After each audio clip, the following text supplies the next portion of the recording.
Merci d'être là. C'est quand même un événement présentiel, mais toujours quelque chose d'inestimable, surtout à notre époque. Quelques mots sur notre ASBL Trajectoire. C'est une ASBL qui émane de quelques psychiatres, pédopsychiatres et psychologues, qui s'est créée maintenant il y a déjà une dizaine d'années, mais qui s'est seulement formalisée de manière administrative depuis 3 bonnes années. Et nous avons chaque année effectué une conférence sur des thèmes qui concernent les trajectoires de vie et plus particulièrement les moments critiques. Donc que ce soit la périnatalité, que ce soit le passage de l'adolescence à l'âge adulte, que ce soit la ménopause, que ce soit la dépression de la personne âgée. Donc c'est essentiellement des articulations dans l'existence qui peuvent poser problème. Mais nous sommes intéressés aussi par toutes les modifications de trajectoire qui peuvent survenir à la suite d'un accident, d'un traumatisme, et on en a eu quand même un autre lot au cours des quelques dernières années. Ça peut être aussi des problèmes de deuil, ça peut être des problèmes de rupture, des problèmes d'échec, bref, tout ce qui, à un moment, peut dévier notre trajectoire. Alors aujourd'hui, nous sommes penchés plutôt sur les processus qui peuvent se mettre en place à partir du moment où une trajectoire est brisée. Qu'est-ce qui se passe ?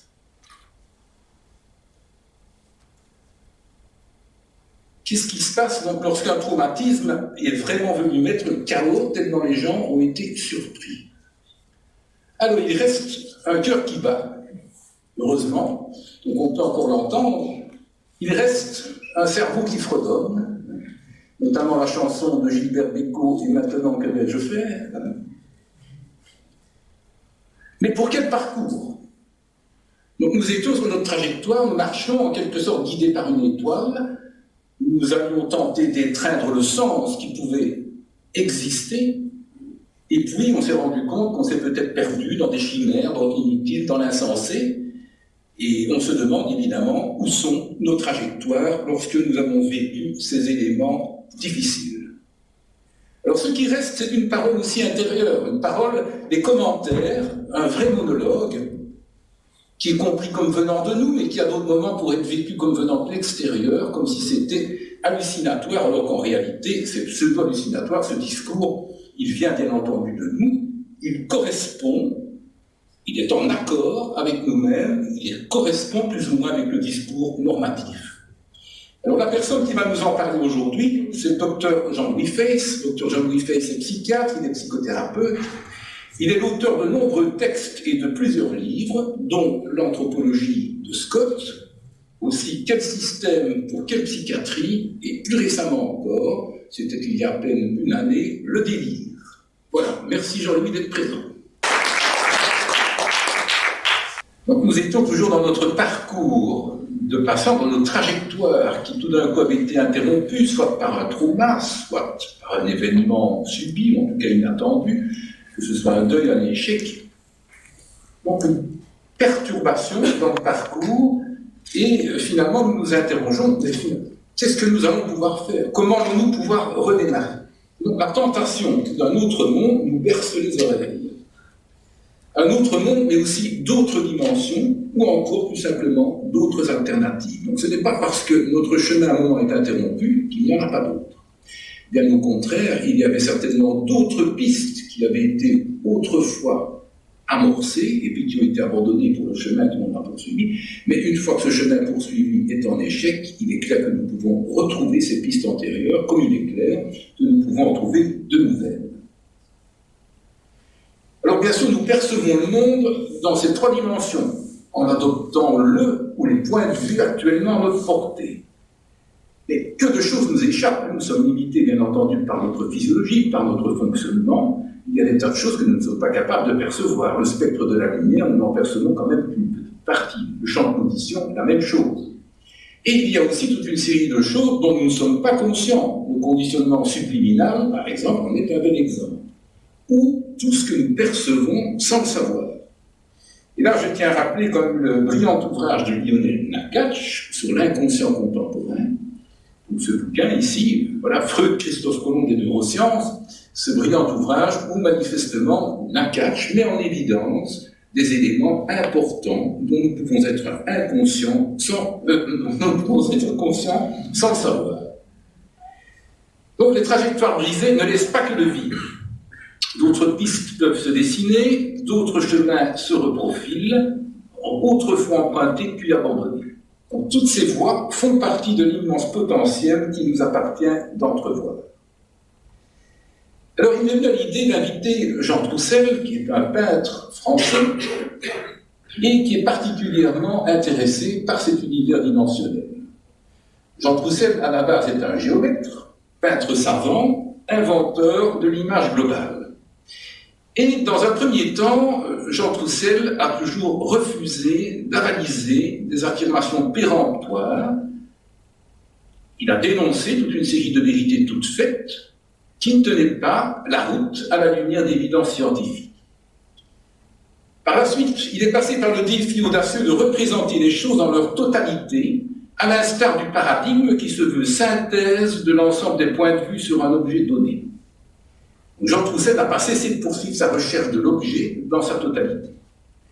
Tel est son chemin parcouru au cours de sa vie, la quête d'un absolu à travers l'application systématique du nombre d'or, prototype de la perfection.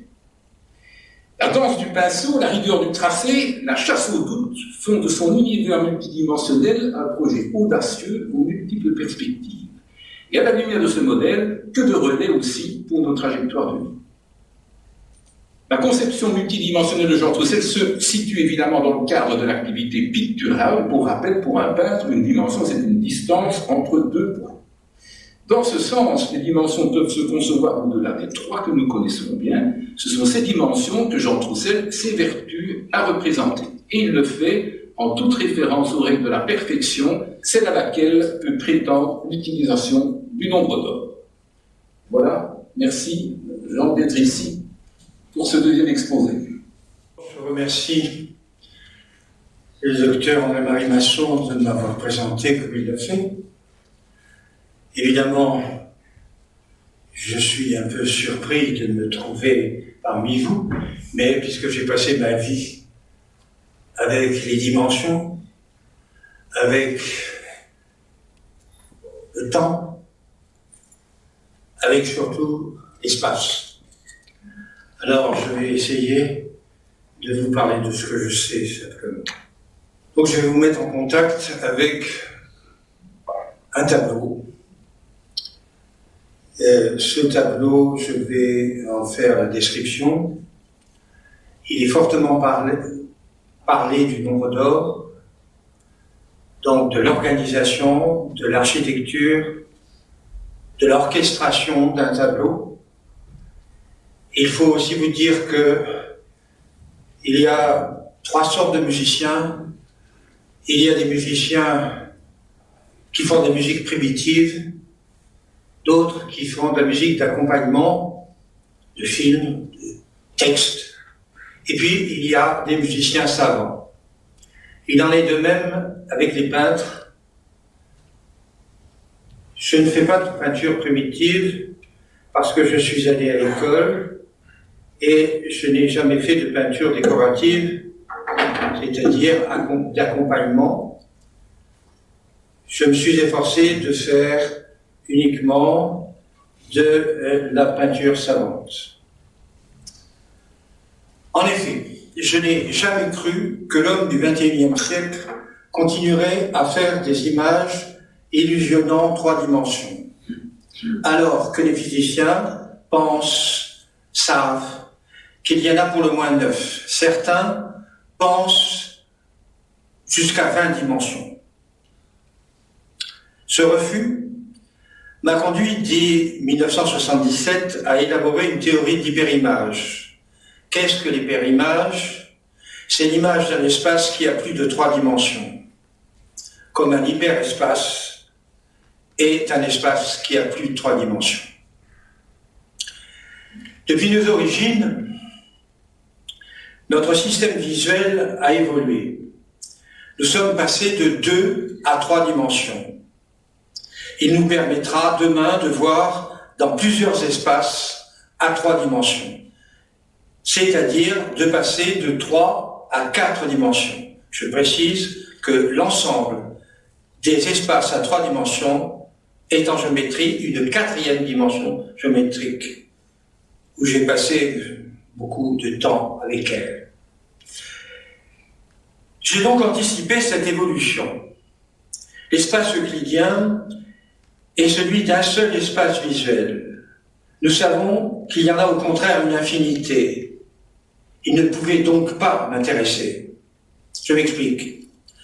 Chaque fois que vous tournez autour d'un objet, dès que vous franchissez 1 degré des 360 de la circonférence du cercle décrit en tournant autour de lui, vous voyez un nouvel espace visuel. Il en résulte que le tour accompli, vous avez multiplié l'espace euclidien par 360. Dans l'absolu, c'est une infinité d'espaces visuels ou euclidiens que vous parcourez. La totalité de ces espaces, comme je viens de dire, constitue une 4e dimension géométrique. De plus, et ce fut surtout l'origine de mes travaux, dans un espace euclidien, il nous est impossible de superposer 2 objets semblables. Il me fallait donc m'éloigner d'Euclide et travailler sur cette totalité d'espace. Prenons un exemple. Si c'est vous l'objet à voir, je suis obligé de voir votre droite à ma gauche. Cela constitue un handicap si je veux, comme un philosophe ou un peintre, pour mieux vous connaître, devenir vous. Pour y réussir, il faut vous faire passer dans la totalité des espaces visuels. On ne peut pas faire autrement. Une des images de la théorie des catastrophes prises dans le sens étymologique, c'est-à-dire dans le sens bouleversement, de René Thom, ce grand mathématicien français du demi-siècle dernier, nous éclaire dans cette image. Le prédateur et EST sa proie. Imaginez un jeune oiseau prédateur. Celui-ci, à ses débuts, est obligé de se familiariser avec le comportement de ses futures proies. Après des échecs, il fait des progrès et pourra un jour fondre sur sa proie avec des chances de la capturer. À l'instant même où il replie ses ailes en se laissant tomber sur sa proie, il est sa proie, EST. Tant qu'il le connaît. Tant qu'il la connaît. Ce tableau, qui a pour titre la superposition de Zeus et de son semblable, illustre cette évolution, c'est-à-dire le passage de 3 à 4 dimensions, c'est-à-dire le passage dans tous les espaces à 3 dimensions. Vous apercevez au centre, délimité en blanc, une surface verticale transparente. C'est à cette surface de rotation, puisqu'elle est appelée ainsi, que nous savons que nous abordons, nous entrons dans un espace quadridimensionnel. Vous apercevez au centre, toujours délimité en blanc, une surface verticale. Je viens de le dire, excusez-moi. Elle est représentée ici en illusion tridimensionnelle, oui, traversée par des lignes joignant des points de Zeus de gauche au même point sur son semblable à droite. Au point d'intersection avec cette surface fixe et verticale de rotation, les lignes de jonction ou rayons visuels pivotent sur 360 degrés et forment une série de cercles non concentriques qui ont pour centre le point d'intersection de ces lignes qui vont de Zeus 1 à Zeus 2, passant à travers cette surface de rotation. Ainsi, chaque point que votre œil saisit sur Zeus 1 à gauche retrouvera superposé le même, donc sur Zeus 2. Chaque cercle, constitué par tous les points semblables juxtaposés à celui-ci, ont pris pour origine pris pour origine sur Zeus 1, sera horizontale, ce qui équivaut à dire que les lignes de jonction seront perpendiculaires à la surface de rotation et étagées selon leur position à partir du sol.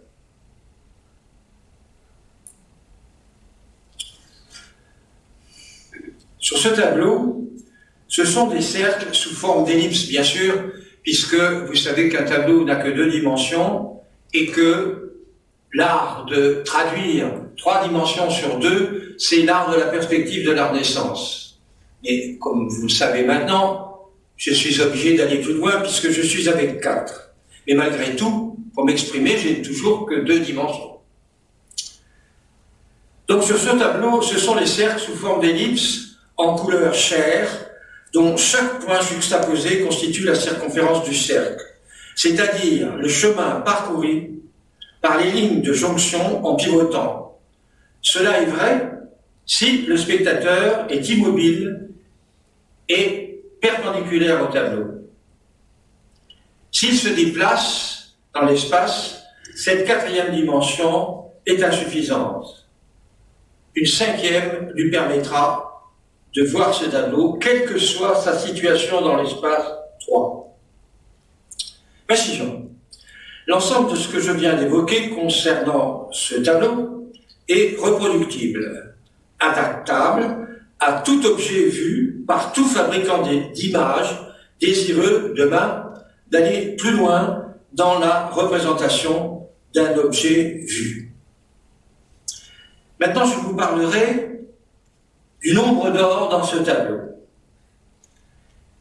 J'ai placé la surface de rotation de façon telle que la distance entre le bord gauche du tableau et la ligne blanche marquant le début de cette surface de rotation, j'ai un engin qui va peut-être me permettre de vous aider. Donc, la distance qui est ici jusque-là est la même que celle qui part d'ici, donc ça c'est la surface de rotation, et qui va à la rotule du genou de Zeus 2. Vous avez vu, je ne vous en ai pas encore parlé, mais il y en a un 3e. C'est simplement pour indiquer aux spectateurs du tableau le sens de rotation des rayons visuels de Zeus 1 sur Zeus 2 et inversement.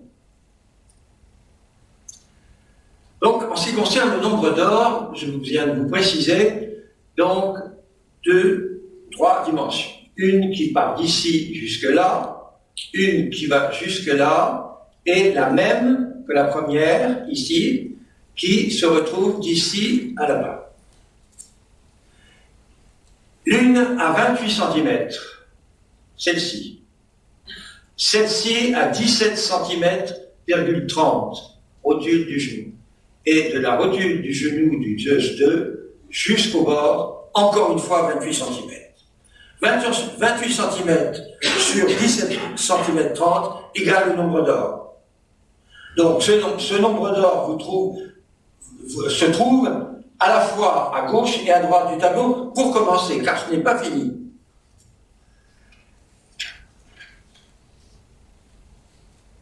La largeur totale de la partie peinte est de 74 cm, divisé par 1,618 est égal à 28 sur 46. Encore une fois, le nombre d'or. Pour le peintre, les éléments d'une œuvre d'art savante obéissent entre autres à l'harmonie, c'est-à-dire à 2 clés. Il obéit aux mesures d'un canon et il obéit au partage asymétrique.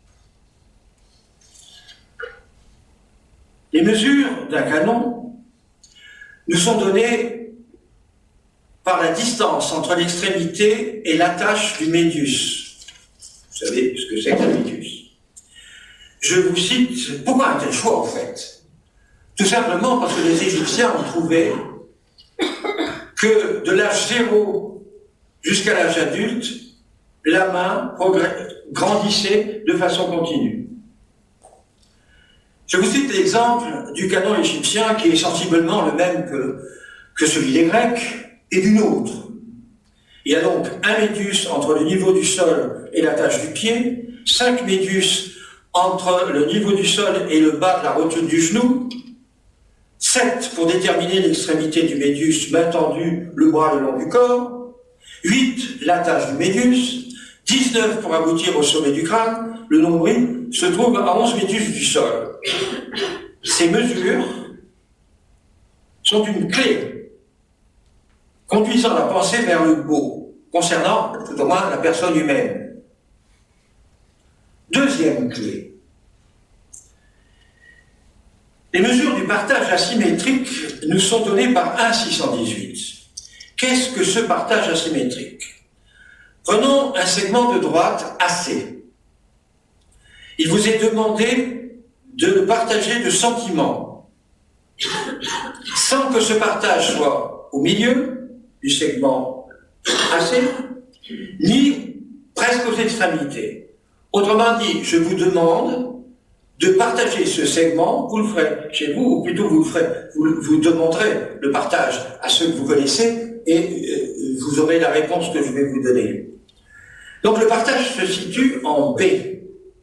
Le segment AC sera partagé en deux, AB et BC, tel que AC sur AB soit égal à AB sur BC. Un grand nombre de personnes invitées partageront en B, ce qui donnera deux parties dont le rapport sera proche de 1,618. Revenons au tableau et à sa relation au nombre d'or. La construction d'origine, visible ou sous-jacente, de la partie de la rotation commence, comme je vous l'ai dit, à 28 cm du bord gauche et s'arrête au bas de la rotule du genou de Zeus 2. Elle est en partie effacée, mais elle est à 17 cm 30 de la première ligne blanche délimitant la surface de rotation. Nous distinguons aussi une autre ligne blanche, oblique, qui correspond à la ligne de terre. Et si vous faites attention, cette ligne de terre, voilà. Cette ligne de terre traverse la terre, c'est-à-dire qu'elle aboutit à une ligne d'horizon qui se trouve de l'autre côté de la terre. D'accord? D'ailleurs, ce tableau a été fait avec 3 lignes d'horizon. C'est-à-dire, dans la perspective scolaire, il n'y a qu'une seule ligne d'horizon. Mais, hélas, la perspective nous offre des déformations, notamment au niveau des premiers plans. Donc, les peintres savants, notamment Véronèse, va jusqu'à 5 lignes d'horizon. Cette ligne blanche a très exactement 19 cm 5 de longueur. Elle est divisée par 1,618, qui nous donne au fur et à mesure les intervalles dorés entre chaque ligne blanche, soit 12 cm, 7,4, 4,6, 2,8, 1,75, 1, 0,6 et 0,4. De plus, comme je vous l'ai dit tout à l'heure, cette surface de 17 cm 30, qui est la surface de rotation, partage le tableau en 3. 28, je vous le rappelle, 17, 30 et 28 à nouveau. C'est donc l'ensemble de ce tableau qui est orchestré par 1,618. Un projet de thérapie engendré par la recherche du beau est-il envisageable? Puisque je vous ai parlé du beau, je vous en ai donné tout au moins deux possibilités. Il en reste encore 2 à ma connaissance, c'est-à-dire l'universalité du discours dans tous les domaines artistiques et enfin l'unité. Car il faut que ce discours ait une unité et à ce moment-là vous atteignez le chef-d'œuvre. Je peux vous en donner bien sûr des exemples, mais dans les questions que vous me poserez, peut-être si vous me posez des questions, je vous répondrai. Donc, je reviens à mon projet de thérapie, de peintre, bien sûr. Il est simple. Je crois qu'il suffit de se poser des questions pour aller vers et comprendre la plus haute expression du génie humain, c'est-à-dire l'art ou la connaissance d'une science. Prenons l'exemple de l'admirable organisation d'un tableau de Rembrandt ou de l'examen de l'écorché d'un moteur d'automobile. Dans ces deux cas, le beau est dans la découverte du cachet. À tout âge, l'homme a des pensées d'enfant émerveillé. Le beau est partout. Il suffit de le chercher à s'émerveiller, de chercher pourquoi il est merveille. Le beau est dans la solution élégante d'un problème difficile. Il est dans ces quelques mots d'Apollinaire. Je suis à Paris, je suis à Rome, je suis à Naples. La ponctuation martenant les distances, le beau est dans la simultanéité. Pour Voltaire, le beau pour le crapaud, c'est sa crapaude. Souvenez-vous de la première clé que je vous ai indiquée. Pour l'autre élément, c'est la rencontre fortuite d'un parapluie et d'une machine à coudre sur une table de dissection. Pour Shakespeare, dans Macbeth, c'est le lait. Fair is full and full is fair. Acte 1, c'est 1. Traduction, un de vos compatriotes, Maurice Metternich. Le beau, pour certains, peut engendrer une passion, ou inversement. Regardez avec quel soin les Harley Davidson sont entretenus et modifiés par leurs propriétaires. Maintenant, est-ce qu'un projet de thérapie, engendré par la divine proportion, c'est-à-dire par le nombre d'or, est-il possible? Nous avons vu, par le partage d'un segment en moyenne et extrême raison, Pythagore, vous vous souvenez de mon segment BC, que ce partage asymétrique ou divine proportion de racine 5 plus 1 sur 2 nous donne 1,618. Et sa racine négative, 5 moins 1 sur 2, nous donne 0,618. Il y a donc 1 pour la plus grande partie, 0,618 pour la petite. Matilda Guica nous a offert un exemple qui permet de bien comprendre la très grande puissance de ce déséquilibre, 1 sur 0,618, qui est le plus que parfait équilibre dans la réalité. Prenons deux individus décidant de vivre ensemble. On peut dire que la vie sera possible entre eux si 1 est la quantité de points communs à ces deux personnes et 0,618 la quantité de désaccords, surtout à ne jamais dépasser, s'ils veulent rester en harmonie. Ces désaccords, nous savons, sont causés par la différence de culture et de nature. Cette puissance s'affirme quand la rupture est inévitable, si la quantité de points de friction va au-delà de 618. On supposera un futur couple fonctionnant en bonne intelligence, où le mensonge et le sens de la propriété de l'autre ont été exclus dès le premier jour de leur relation. Après, ça sera trop tard de renouveler. On supposera aussi que chacun travaille et vive de son côté. Si l'on applique la règle d'un strict point chronologique, ils pourraient vivre ensemble 2 jours et demi et 3 nuits dans une semaine ensemble. Suis-je idéaliste? Ces couples ont existé. Ils existent encore. Le plus célèbre que je connais, c'est celui de l'actrice Michèle Morgan et de l'acteur du metteur en scène Gérard Houry. On peut en imaginer les avantages pour ce qui est de la joie de se retrouver, de se raconter la durée de l'absence, de s'inviter, de parler de ce qu'on en a vu ou lu, etc. Si vous préférez, le calcul peut se faire en semaines. 2 semaines et demie pour 1 semaine et demie, très exactement. 2 semaines 47 sur 1 semaine 52. Je connais l'exemple d'un stomatologiste, professeur à l'Institut de Paris, qui avait 2 femmes, toutes 2 chirurgiennes dentistes, toutes 3 ont vécu de cette façon jusqu'à sa mort. Maintenant, je vais essayer de vous parler d'un nouveau rapport avec le temps.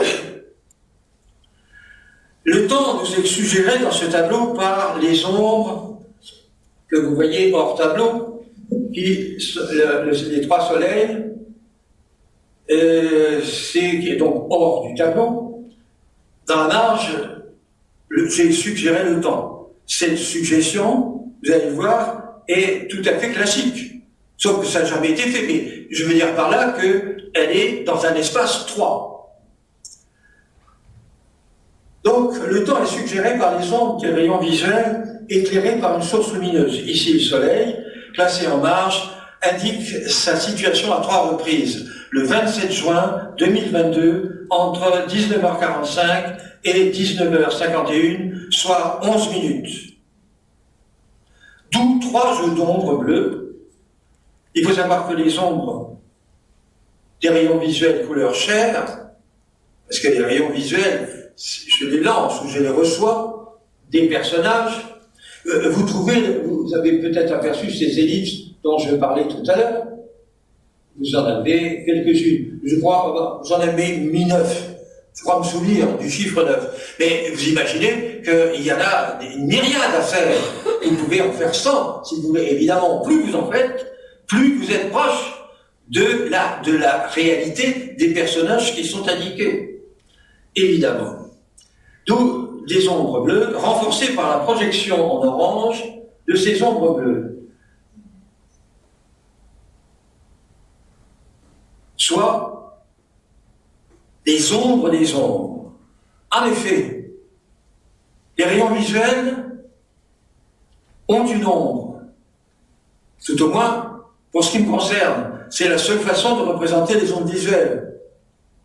J'en connais pas d'autres. Mais là, j'ai exagéré dans le sens où j'ai fait les ombres des ombres visuelles. Comme je vous l'ai indiqué, elles sont indiquées en dessous en orange, évidemment, puisque l'orange est l'ombre des choses qui sont bleues. Alors, ce n'est pas moi qui ai inventé cela, je vous cite l'auteur, il s'appelle Chevreul, et il y a un autre auteur aussi célèbre, c'est Goethe, qui, comme par hasard, à peu près à la même époque, Chevreul est un chimiste français, et Goethe, vous le connaissez, il a découvert, je parle de Goethe, que dans son jardin, il y avait des crocus qui étaient jaunes, et il y avait sous le crocus une ombre violette. Autrement dit, ce jour-là, et surtout, parce que c'est antérieur en ce qui concerne Chevreul, on avait réfuté la loi de Newton qui voyait cette couleur, alors qu'il n'y en a que 3. Il y a un autre moyen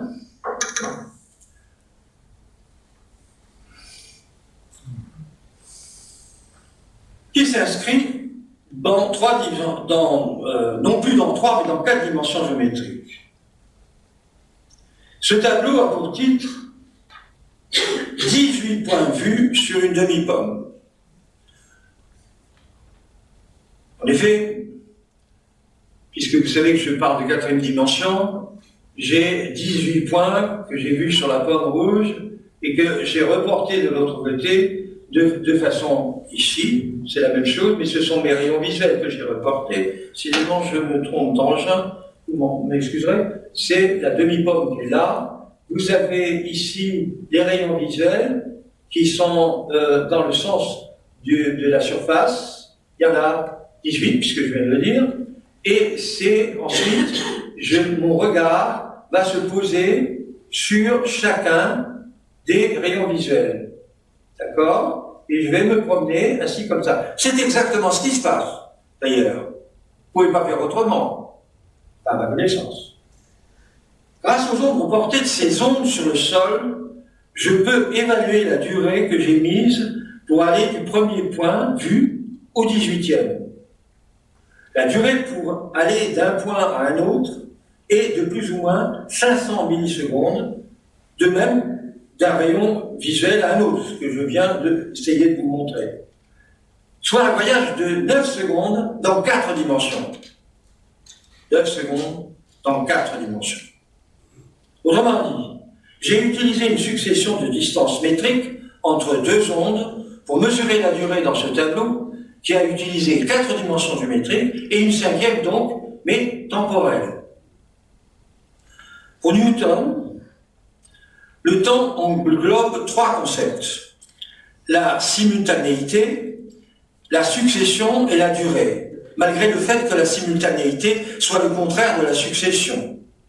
Le temps est passé, présent et à venir, il est mobile, comme le prouve le passage que nous ressentons entre ces trois périodes. Il est un trajet. Si au contraire, on pense qu'il ne faille pas entraîner le couple simultanéité et succession dans un mouvement, le temps sera immobile. Et là, je vous rappelle un autre de vos compatriotes d'origine russe, il s'agit de Prigogine. C'est la théorie du chaos, c'est-à-dire le contraire de celle de René Thom, dite de catastrophe. D'ailleurs, entre les deux, il y a eu des conflits livresques, puisque c'était les deux plus grands mathématiciens de la deuxième partie du siècle dernier. Pour moi, donc, je vais vous le dire, le temps est mobile. Il est un agglomérat de durées sur lesquelles se plaquent de nouvelles durées. Il a un début et une fin. Il s'agit bien d'une durée, trajet à parcourir. Sur une montre, les aiguilles mesurent l'espace parcouru entre deux chiffres.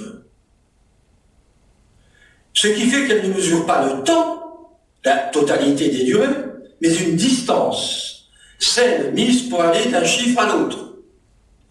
Apprenons à mesurer le temps en mètres ou en intervalles égaux. 60 minutes égale 5000 mètres à pied, 15 000 mètres à cheval, etc. Par exemple, être autrement avec le temps, c'est changer d'unité de mesure. C'est s'extraire aussi, ne serait-ce qu'un instant, par une durée concrète causée par une forme devenue mouvante au regard de son papier peint, par exemple. Léonard de Vinci disait de regarder les nuages.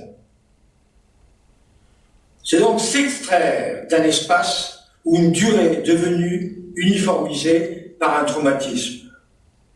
Quand j'étais enfant, je vais y revenir, quand j'étais enfant, j'ai eu un professeur de mathématiques qui, lorsqu'il venait de chez lui à l'école, en mettant bien les pieds au milieu de chacune, comptait les dalles dessinées par le maçon, antérieurement, évidemment, par le maçon, sur le trottoir cimenté. Mes camarades et moi pensions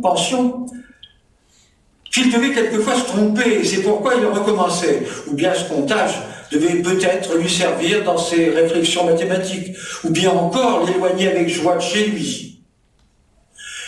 Se passionnait-il pour des calculs de probabilité?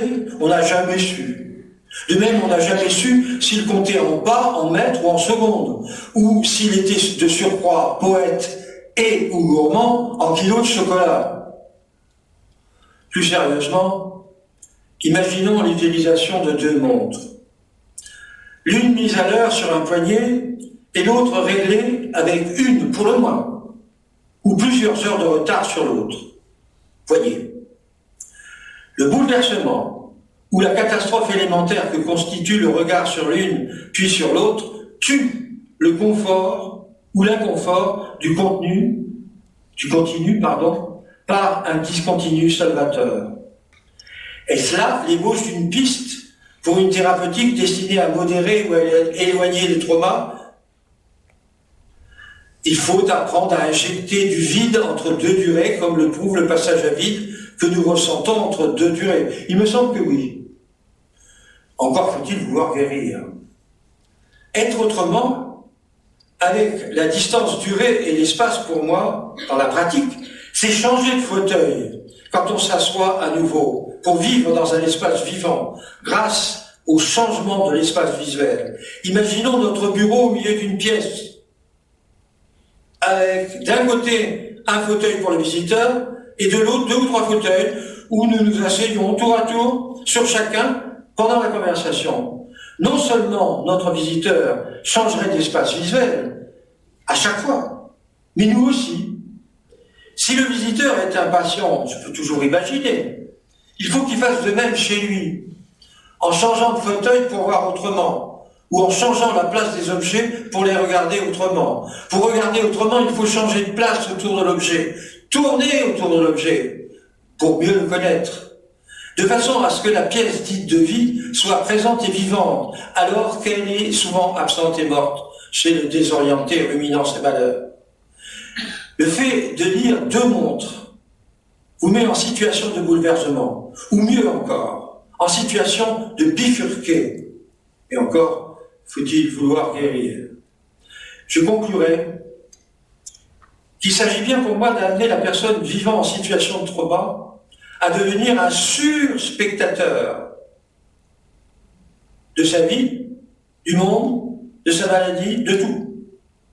Pour être autrement avec l'espace et le temps, ma proposition, souvenez-vous, a englobé le pourquoi et le comment une chose est belle, le pourquoi et le comment voir les choses en tournant autour, le pourquoi et le comment de voir entre deux durées une troisième qui proviendrait d'un événement fortuit ou étranger, ou tout simplement d'un objet ou d'un fauteuil que l'on change de place.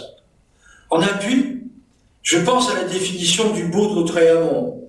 Souvenez-vous, le parapluie est sur la table de dissection, et la machine à coudre, évidemment.